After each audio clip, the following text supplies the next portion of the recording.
We remain steadfast in our commitment in delivering local news that matters, stories that inspire, enriching the lives of Filipinos in the Philippines and across the globe. This is your GMA Regional TV.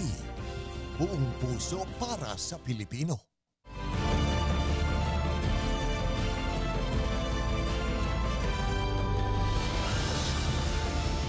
Ito ang GMA Regional TV 1 North Central Luzon. Masantos yang aram na imbag kamalem baya pagat panapon kapuso. Narito na ang One North Central Luzon. Hatid namin ang mga pinakamalaki at pinakahuling balita sa Hilaga at Gitnang Luzon. Live mula rito sa GMA Dagupan Station, ako po si Chris Zuniga. Sa pool sa CCTV ang pagtangay ng dalawang lalaki sa nakaparadang tricycle sa Kalasyaw, Pangasinan. Tutukan sa ulat ni Russell Simorio. Kuha ang CCTV footage na ito sa gilid ng kalsada sa Barangay Bud, Kalasyaw, Pangasinan. Makikitang naglalakad ang dalawang hindi pa nakikilalang lalaki hanggang sa lapitan nila ang isang nakaparadang tricycle. Ilang minuto lang, hinila na patakas ng dalawang lalaki ang tricycle. Pagmamay-ari ng isang security guard ang tricycle na ginagamit niya sa kanyang trabaho, kaya labis ang kanyang panlulumo. Bali nung time na i-check yung tricycle ko bago po ako mag-out, pagtingin ko dun sa field parking ko, wala na po. Naipag-battery ko naman po sa Kalasyaw Police. Aminado ang may-ari na hindi niya nailakang tricycle nang iparada. Sana raw matukoy ang mga suspect at maibalik sa kanya ang tricycle. O hindi nakalak, pero hindi masyadong maano yung footage ng CCTV. Kaya hindi nahuli yung magnanakaw.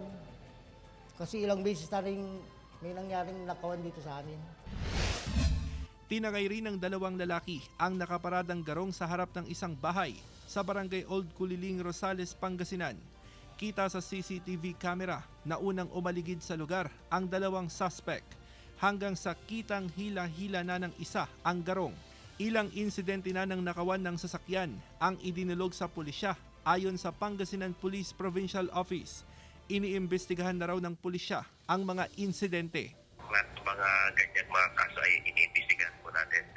Sa ngayon po, ang ginagawa po ng ating kapulisan po ay tuloy-tuloy po na pagrorota. Kasama si Daryl Peralta, Russell Simorio, One North Central Luzon. Samantala mga kapuso, presyo ng isda sa Magsaysay Fish Market sa Dagupan City tumaas dahil sa mababang supply bunsod ng malamig na panahon. Ang detalye, yahatid live ni Claire Lacanilaw. Claire? Chris, kakaunti ang nakukuhang supply ng isda, yan ang iniinda ng ilang negosyante ngayong nararanasan ang malamig na panahon. Kaya tumaas ang presyo ng ilang isda sa merkado. Tumaas ang presyo ng ilang isda sa Magsaysay Fish Market sa Dagupan City. Ayon sa ilang negosyante, pahirapan ng pagguha ng supply dahil hindi makapalaot ang ilang mangingisda dahil sa malamig na panahon. Tumaas po yung presyo ng bangus ngayon kasi yung malamig, lumaki yung mga isda.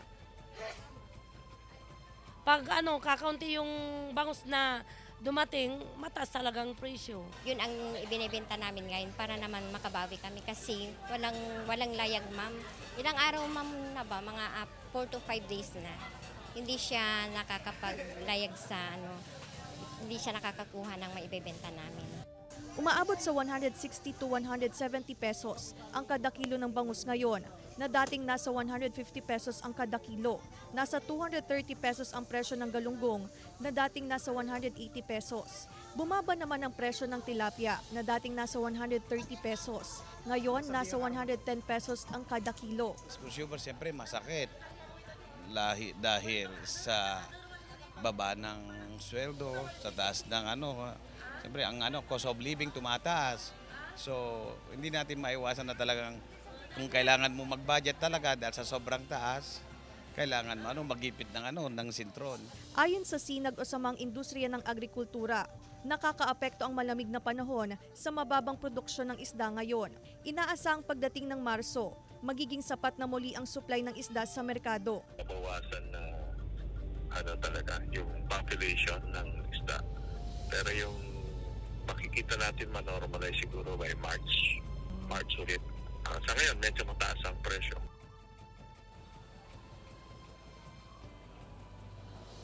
Chris, ayon sa Samahang Industriya ng Agrikultura, bagamat nakakaapekto ang malamig na panahon sa mababang produksyon ng isda ay sapat pa rin naman daw ang supply ng isda sa Region 1. Chris. Maraming salamat, Claire Lacanilaw.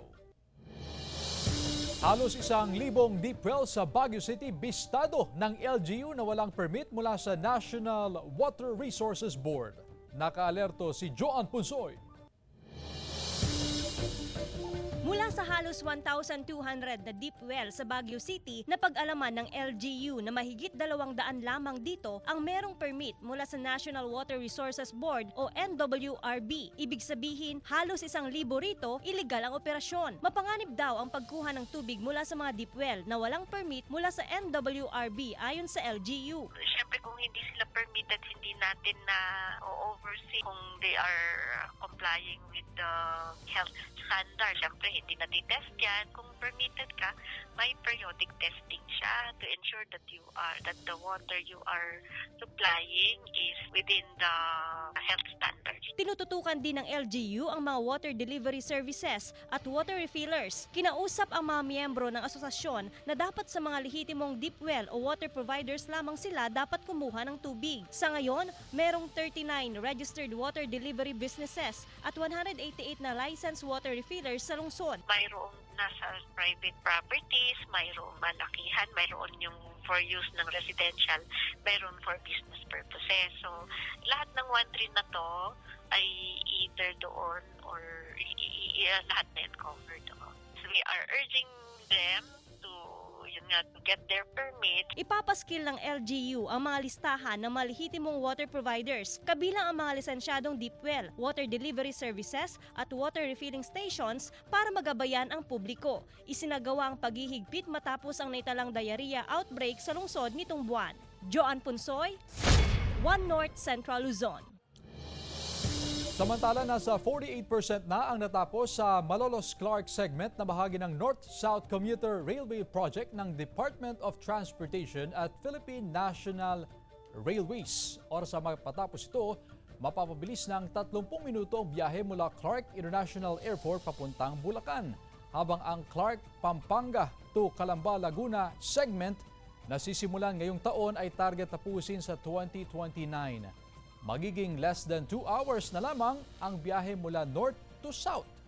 Bukod sa gobyerno, kabilang ang Japan International Cooperation Agency at Asian Development Bank sa nagpondo sa North-South Commuter Railway Project.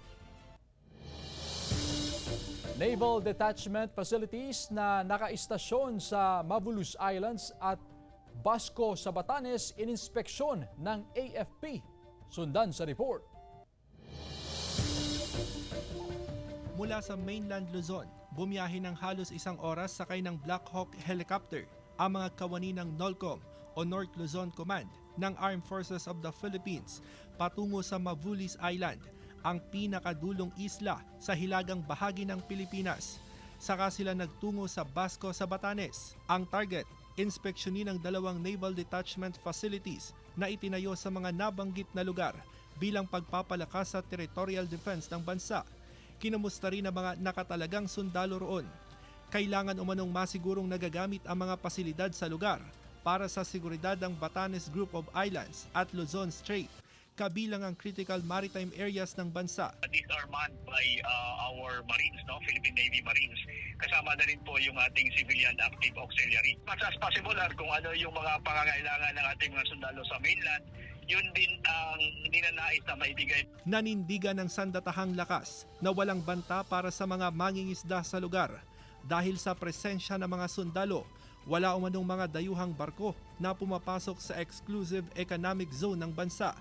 Tuloy-tuloy rin ang resupply mission sa mga nakatalagang sundalo. We also had littoral monitoring detachments na kung saan ang mission nito ay i-monitor ang lahat ng mga pumapasok sa ating teritoryo ng ating bansa. Samantala, pagkatapos ng inspeksyon, umawit ng lupang hinirang ang mga sundalo habang nakatingala sa itinayong watawat sa pinakamataas na bahagi ng isla. Russell Simorio, One North Central Luzon. Mga naglalakihang alagang hayop at gulay ibinida sa Agri Day na bahagi ng Ilocos Sur Festival. Tunghayan sa report ni Ivy Hernando. Tampok ang mga alagang kalabaw at baka na plus sizes. Mayroon ding kambing at manok. Hindi rin nagpahuli ang mga naglalakihan at naghahaba ang gulay na ani mismo ng mga magsasaka. Nagbigay din ng libreng buto para sa mga magsasaka. May nakalaang premyo sa mga mananalo. Mayroon ding AgriFloat kung saan dinisenyohan ang mga e-trike ng agricultural products. Parte ito ng Agri-Day celebration ng Ilocos Sur Festival. Inasahan naman ng Ilocos Sur Provincial Government at Police Provincial Office ang pagdagsa ng tao. Kaya karagdagang 1,000 PNP at force multipliers ang ipinakalat sa iba't ibang venues, maging sa traffic assistance. Ang minamando po nila is hindi lang po security, kundi pati pati po yung traffic. Kasi po isa na malaking problema po natin ngayon is yung traffic. Medyo na-traffic din mo. So nga iwas basi dyan no, lalo no ko rush hour pinagawida. Paalala naman sa publiko, maging mapagmatsyag pa rin lalo na sa matataong lugar habang nakikisaya sa festival. Ivy Hernando, One North Central Luzon. Ito ang GMA Regional TV 1 North Central Luzon.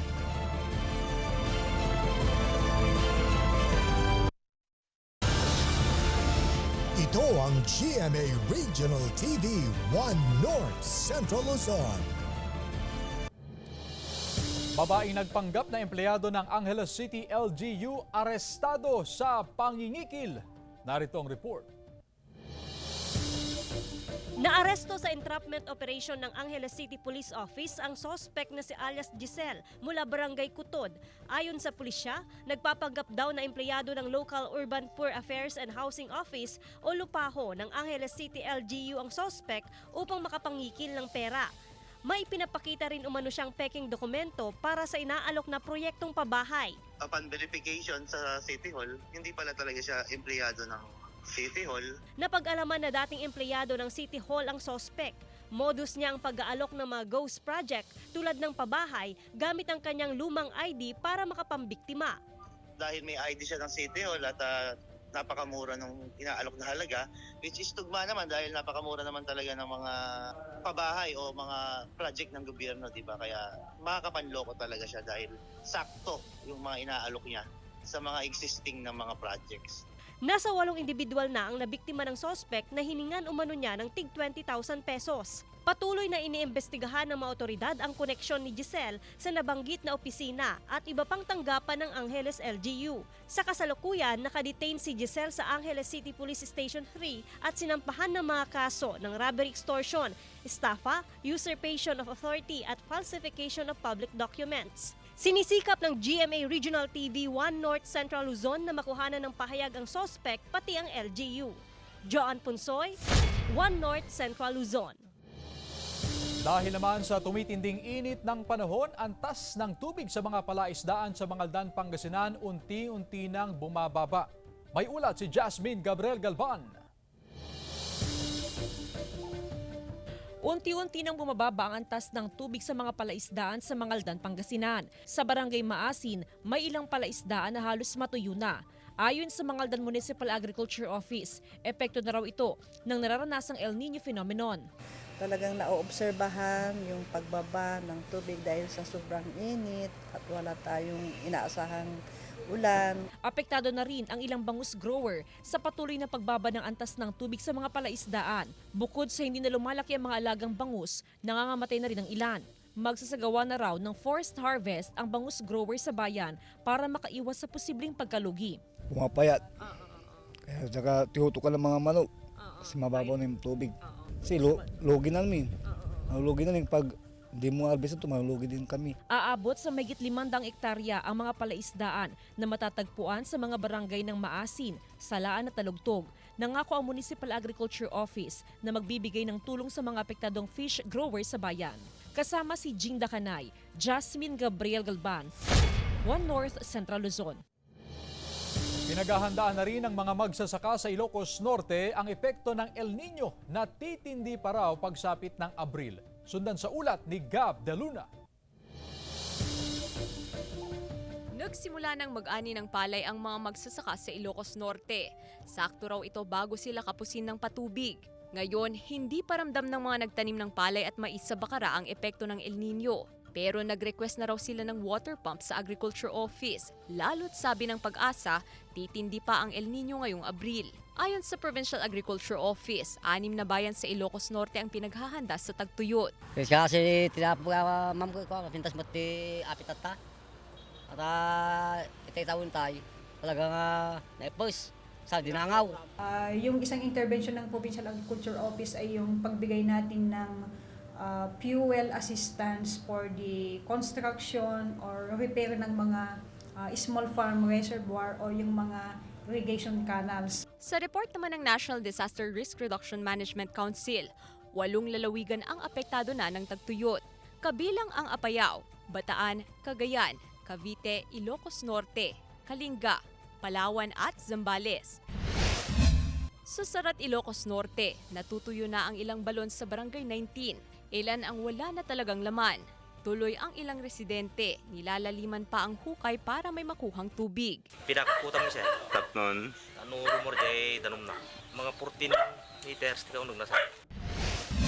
Kakaunting huli naman ang dain ng mga mangingisda sa Santa Ana, Cagayan dahil sa El Nino. Dagdag gastos daw sa krudo dahil kinakailangan nilang magpunta sa mas malalim na parte ng dagat para may mahuli. Gab De Luna, One North Central Luzon. Water test analysis isinasagawa sa mga water refilling station sa Calasiao, Pangasinan. Sundan sa report ni Russell Simorio. Nasa 200 galon ng tubig kada araw ang nabebenta sa water refilling station na ito sa Barangay Gabon, Calasiao, Pangasinan. Posibleng tumaas pa ang demand sa inuming tubig ngayong nararanasan ng El Nino. Regular naman daw na sumasailalim sa water test analysis ang kanilang tubig. Safe po yung mga manginginom ng tubig. Kaya nag-check po kami ng bacteria. Buwan-buwan din ang water test analysis sa refilling station na ito sa Barangay Bud. Bali, pupunta po sila monthly to check yung tubig. Tapos, after 3 days po, dumarating po sa amin yung result. Nauna nang inabisuhan ng Center for Health Development Region 1 na maghigpit ang mga LGU sa mga water refilling station para maiwasan ang mga kaso ng diarrhea. Before po nagkakaroon ng accreditation or ng licensing po itong mga water refilling station dito po sa Region 1, dumadaan po talaga sila sa monitoring and evaluation ng ating opisina. Sa tala ng CHD, umabot na sa 848 ang kaso ng diarrhea sa Region 1. Pinakamarami ang naitala sa Pangasinan, kasamang Dagupan City na may 373 na kaso. Sinundan ng 246 cases sa La Union, 152 cases sa Ilocos Sur at 77 na kaso sa Ilocos Norte. Ayon sa CHD, hindi malinis ang water access ng ilang residente kaya may mga tinatamaan ng diarrhea. Kasama si Daryl Peralta, Russell Simorio, One North Central Luzon.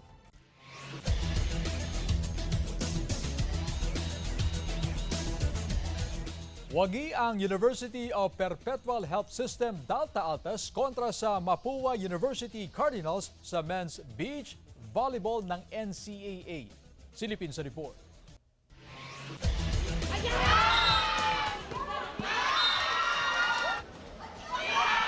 Exciting at makapigil hininga ang championship ng NCAA Season 99 Beach Volleyball Tournament na ginanap sa Subic, Zambales. Dikit ang naging laban ng University of Perpetual Health System Dalta Altas at Mapua University Cardinals sa Beach Volleyball Men's Division na tumagal lamang ng 2 set matapos magpakawala ng matitinding spikes at blocking ng Altas team captain na si Louie Ramirez. Nasungkit muli ng defending champion UPHS Dalta Altas ang ginto sa finals sa score na 21-13. Malakas yung pakiramdam namin na kayang-kaya namin mag-champion nga. Wagi naman ang ginto sa Women's Division ang Colegio de San Juan de Letran Lady Knights kontra San Beda University Lady Red Spikers sa score na 21-16. Ang Lady Knights nagpakawala ng mga spikes na bumutas sa depensa ng Lady Red Spikers na muntik pang makahabol sa second set. Sabi po sa amin, one game at a time lang po kami. Tsaka mag-enjoy lang po sa loob ng court. Sinagalan po namin every game. Tsaka tinrabaho po lahat-lahat ng game. Sa Junior Men's Division, ang EAC Brigadier ang itinanghal na champion matapos talunin ang LPU Junior Pirates sa score na 15-10. Sobrang kaba ko po. Strategy pa rin po. Then teamwork, enjoyment. Most valuable players sila Gia Marcel Makilag, Louie Ramirez at Alijan Abdian. It was a success and we're thinking of putting a girls division next year. Ito ang GMA Regional TV 1 North Central Luzon.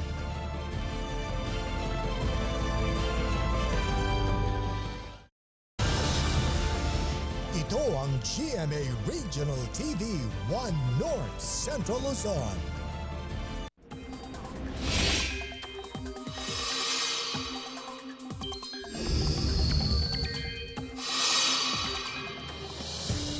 Mga kapuso, isang low-pressure area ang patuloy na minomonitor sa labas ng Philippine Area of Responsibility. Huli itong namataan sa layong 225 kilometers southeast ng General Santos City. Ayon sa Pag-asa, nananatiling mababa ang tsansa nitong maging bagyo at hindi rin inaasahang papasok sa PAR. Pero patuloy na magpapaulan sa Mindanao. Kasabay rin ito ang pag-iral pa rin ng amihan sa iba pang bahagi ng bansa. Base sa rainfall forecast ng Metro Weather, may tsansa ng ulan sa Cagayan, Isabela at Aurora. Maaliwalas naman ang panahon sa natitirang bahagi ng Northern at Central Luzon. Maaari ring makaranas ng ulan ang iba pang bahagi ng bansa, lalo na ang Mindanao, kung saan may heavy to intense rains. Samantala, maalon at delikado pa rin pumalaot o maglayag sa eastern seaboards ng Southern Luzon, Visayas at Mindanao. Naging pahirapan ang pag-apula sa 12 hektaryang lawak ng forest fire sa Itogon, Benguet. Tutukan sa ulat ni Russell Simorio. Pahirapan ng pag-apula sa apoy na sumiklab sa 12 hektaryang lawak ng kabundukan sa barangay Dalupirip, Itogon, Benguet. Ayon sa BFP, mabilis ang pagkalat ng apoy. Hindi rin maabot ng mga fire truck ang nasusunog na kabundukan. Hindi rin makaakyat ang mga bumbero dahil matarik. Sumaklolo na ang Philippine Air Force gamit ang 2 helicopter ng 505th Search and Rescue Unit. Nagsasagawa ng heli bucket operation para maapula ang apoy. Yung ginagamit natin is yung sources natin from sa Air Force, which is yung ginagamit po natin yung helicopter nila and nag-scoop po sila ng tubig gamit ng heli bucket nila. Hindi patukoy ng BFP ang sanhi ng sunog, pero tiniyak nilang walang nasaktang individual o nasirang mga taniman dahil sa forest fire. Dry yung area and then since nag-start na po ang dry season natin, kaya yun, mabilis siyang kumalat. Sumiklab din ang sunog sa tinatayang 700 square meters na kabundukan na bahagi ng barangay Badiwan, Toba, Benguet. Tumagal ng halos 30 minuto ang sunog bago naapula ng mga bombero. Inaalam pa ng otoridad ang sanhi ng forest fire. Sumiklab din ang grass fire sa barangay Villegas, Puzurubio, Pangasinan na tumagal ng mahigit 2 oras. Makikita sa cellphone video na ito na mabilis ang pagkalat ng apoy. Isa sa mga anggulong posibleng sanhi ng grass fire ang pagsisiga ng ilang residente sa lugar. Ayon sa BFP, walang nasaktan o nasugatan sa nangyaring grass fire. Kasama si Daryl Peralta, Russell Simorio, 1 North Central Luzon. Sa Dagupan City, 3 magkakatabing bahay ang tinupok ng apoy. Narito ang report. Halos walang naisalba ang mga residenteng nasunugan sa Barangay Pogo Chico, Dagupan City. Magkakatabi ang mga bahay, 2 ang totally damaged at 1 naman ang partially damaged. Ang reason lang po talaga, ma'am, kaya po talaga lumaki agad yung sunog at mabilis pong natupog yung structure kasi made of light materials actually yung bahay, ma'am, na pinagmulan po ng sunog. Same is true dun sa nadamay. old po siya na residential house po, ma'am. Si Bea, hindi tunay na pangalan, napilitang magrenta ng bahay para may matuluyan kasama ang kanyang mag-anak. Buti na lang daw at may naisalba siyang mga paninda mula sa kanyang sari-sari store upang makapagsimula muli. Yung nasunog sa amin dun sa itaas, sa kwarto, and then dun sa laundry. Yun po. Tsaka yung nasunugan sa amin po yung mga pinadala sa akin ng ate ko na ibebenta namin para makadagdag sa namin, kabuhayan namin. Patuloy ang investigasyon ng BFP sa insidente, pero lumalabas sa kanilang paunang investigasyon. Nagmula siya dun sa ground floor. Kasi po, actually ma'am, based din po dun sa investigation namin, nagpaparenta po kasi sila ng ng bahay. So yung bahay po is divided into 11 units, ma'am. Walang nasugatan o nasawi sa insidente. Nangako ng tulong pinansyal ang lokal na pamahalaan para sa mga nasunugan. Kasama si Ron Alister Taniedo, Joan Ponsoy, One North Central Luzon. Mahigit 100 imahe ng Santo Niño tampok sa Sunken Church sa Pampanga. Tunghayan sa report. Mahigit sa 100 imahe ng Santo Niño o Batang Jesus ang tampok sa exhibit sa San Guillermo Parish sa Bacolor, Pampanga. Tinaguri ang Sunken Church ang simbahan matapos malubog sa lahar ang kalahati nito noong 1991 Mount Pinatubo eruption. Kinalap ng parokya ang mga imahen mula mismo sa mga deboto ng Pampanga. Celebrate namin to every last Friday of January up to first Sunday of February. Mga tampok na images, napakarami po. Meron tayong 101 Santo Niño images. Kabilang sa mga nakadisplay ang imahe ng Santo Niño de Cebu. Meron ding mga kakaibang imahe ng Batang Jesus, gaya ng Niño Jesus Nazareno, Santo Niño na may toolkit, tulog na Santo Niño, at malungkot na Santo Niño na kung tawagin ay Santo Niño del Mundo. Dinarayong imahe ng mga deboto. Catholic po kasi, so yung Santo Niño po kasi malaki yung nag-influence sa mga Katoliko sa aming pananampalataya. Siyempre, nainganyo din kami itignan silang lahat at parang nakakilabot nga actually. Pero higit pa sa mga imahen, bahagi raw ito ng pagpapatibay ng pananampalataya sa Diyos. Tatagal ang Santo Niño exhibit hanggang February 4. Samantala, mapapanood niyo po ang episode na ito at iba pang pinakahuling lokal na balita sa official website ng GMA Regional TV, www.gmaregionaltv.com.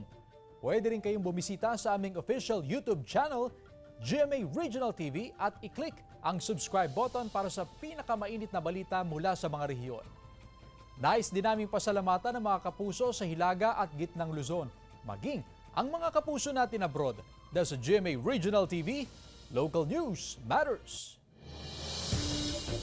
At yan ang mga pinakamalaki at pinakahuling balita sa Hilaga at Gitnang Luzon. Maraming salamat sa pagsama sa amin pati na ang mga kapuso sa ibang bansa na tumutok sa mga balita sa rehiyon. Ako po si Chris Zuniga. Kami ang GMA Regional TV, One North Central Luzon. Buong puwersa para sa mas malaking misyon at mas malawak na paglilingkod sa bayan.